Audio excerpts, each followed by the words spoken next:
Hi, Dan Murphy here from Coldwell Banker American Homes. 2024 is an election year, and if you're thinking about buying or selling a home, you may be wondering if the election will have an effect on the housing market. In the past, data shows that the election has had only a small impact on a person's decision, and here's what it tells us. First, home sales usually slow down a bit in November during the election years, but picks up in December and rises the next year. Second, home prices tend to rise the year after an election. And third, mortgage rates often go down from July to November in election years. That means home buying typically gets more affordable in the months just before the election. So what's the takeaway here? Presidential elections have a small temporary impact on the housing market.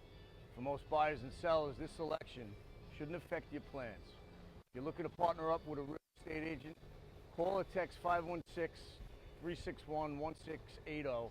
Be more than happy to help you out. I'm Dan Murphy with Coldwell Banker American Homes. Have a great day.